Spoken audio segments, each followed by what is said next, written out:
Bonjour tout le monde, j'espère que vous allez bien. On se revoit pour cette nouvelle vidéo qui va traiter entre autres du coronavirus, à l'exception près que ici nous aurons l'introduction d'une nouvelle notion qui sera le gène de Dieu. Donc pour ceux qui le savent, j'ai fait une petite vidéo pour les diriger vers le canal Dailymotion. Bon, parce que comme vous le savez, YouTube m'avait bloqué, hein, il y a de ça des années en arrière, quelques années en arrière, et j'avais commencé à mettre mes vidéos sur Dailymotion. Dans la vidéo que j'ai faite, vous avez tous les links, vous pourrez, pour ceux qui ne l'ont pas encore vu, vous pourrez voir, il y en a en français et en italien, mais c'était les premières vidéos que j'avais faites.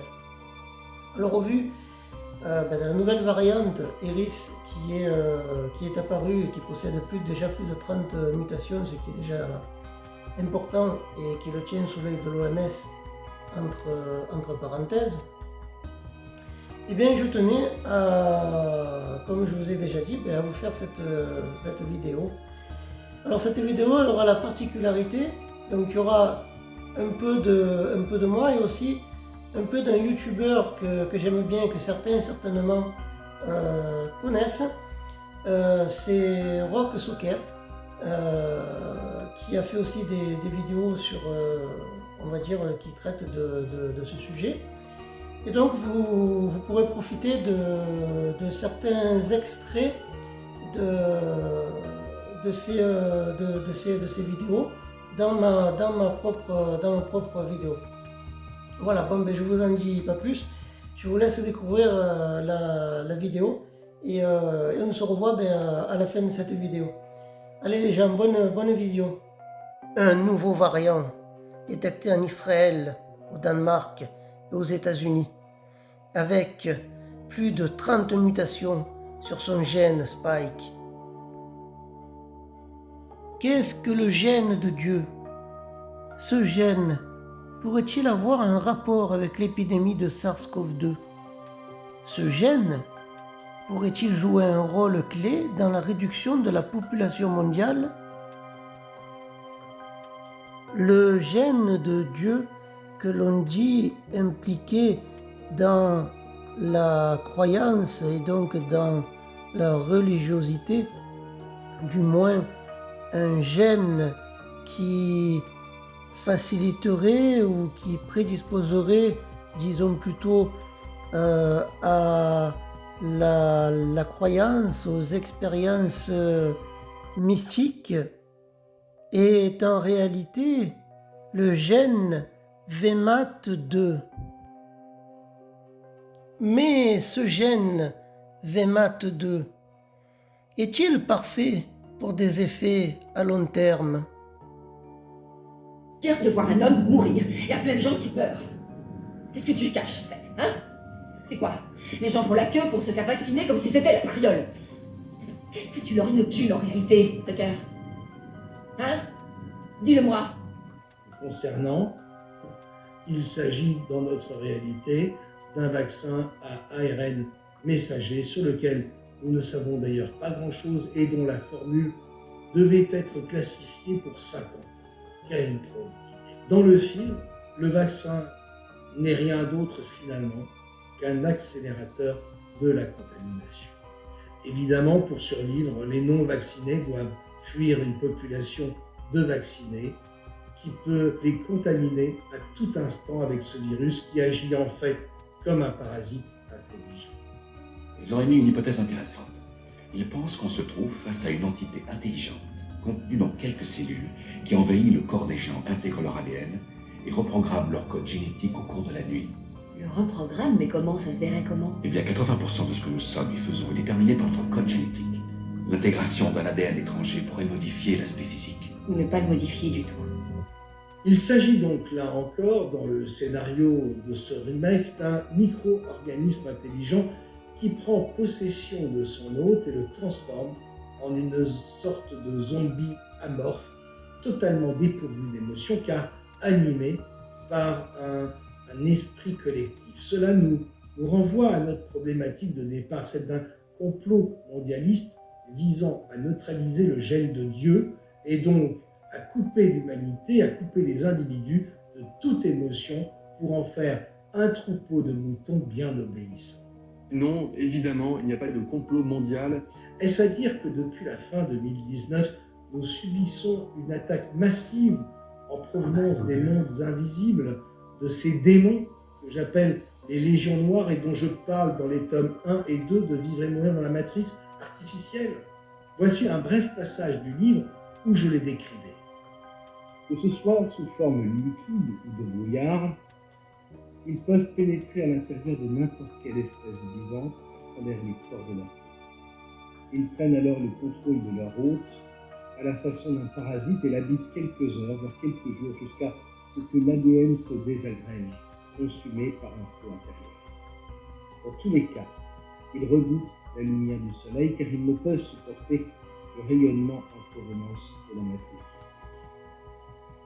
Si nous pouvions capturer un échantillon de cette fumée noire flottant dans les airs et si nous pouvions l'observer au microscope électronique, nous nous rendrions compte qu'elle est en fait composée de milliards de tout petits serpents noirs luisants. Fusionnant en une seule conscience, ils sont la monade, dotés d'un cerveau mère. Séparés, ils sont la horde, la multitude, les légions, et se meuvent en blocs composés de milliards de ces petits serpents, comme dirigés par un cerveau autonome.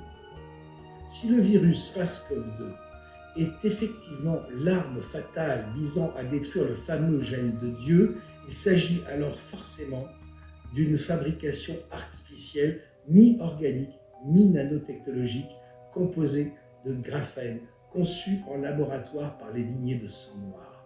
Même s'il n'existe pas de preuves allant dans le sens d'une combinaison de ce genre, ce serait pour moi une évidence induite du fait des recherches qui ont officiellement eu lieu depuis 20 ans dans le cadre du gène de Dieu. L'absence de preuve n'est pas une preuve d'absence. Par conséquent, le SARS-CoV-2 ne serait pas exactement les légions noires telles que je les ai décrites, mais plutôt d'une version altérée produite en laboratoire. Ceci pour éviter une hécatombe. En effet, l'être humain n'est pas capable d'accueillir plus de quelques heures ou quelques jours ce parasite dans son état originel. Une complicité a donc été nécessaire pour obtenir ce résultat entre ces démons d'une autre dimension et les familles de sang noir qui dirigent notre monde et tirent les ficelles. Non, évidemment, il n'y a pas de complot mondial. Un autre film très connu des lecteurs parle d'une collaboration de longue date entre démons extraterrestres et élites en vue de fabriquer un virus. Ce film, c'est X-Files. La libération aveugle et généralisée d'un micro-organisme contre lequel même ses créateurs n'ont aucun antidote. Ils travaillent là-dessus depuis plus de 50 ans. Le calendrier était fixé et on me traite de parade. À quoi sert le gène VMAT2? VMAT2, gène SLC18A2, est un gène de transport de monoamine. Il conditionne les neurotransmetteurs monoamine du cytosol dans des vésicules à libérer.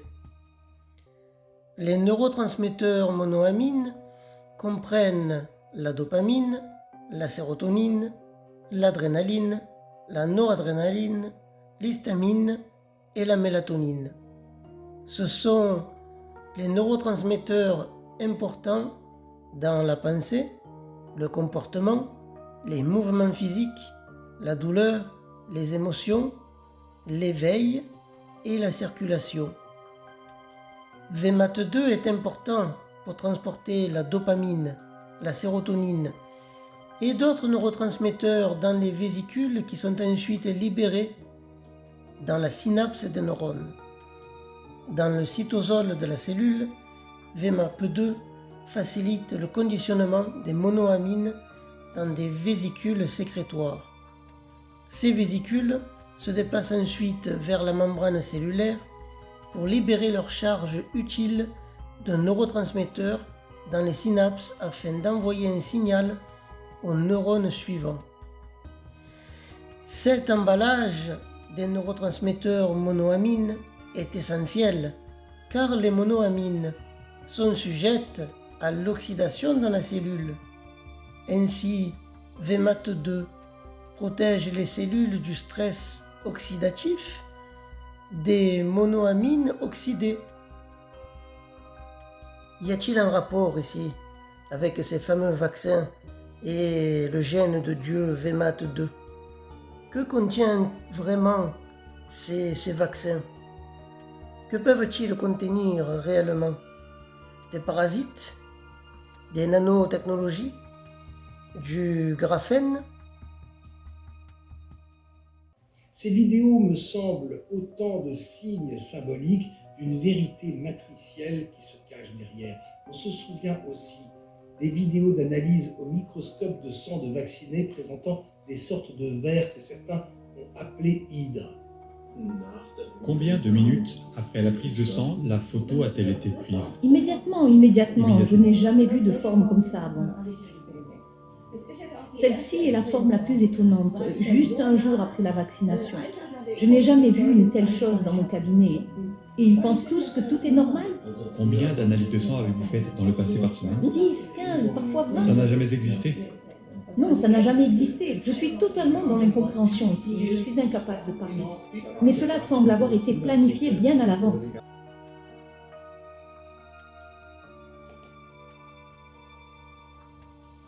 Alors, je tiens à dire que ce que l'on observe, ce n'est On pas... voit des cristaux, on a l'impression de voir des sauterelles, des vers de terre, des formes totalement psychédéliques.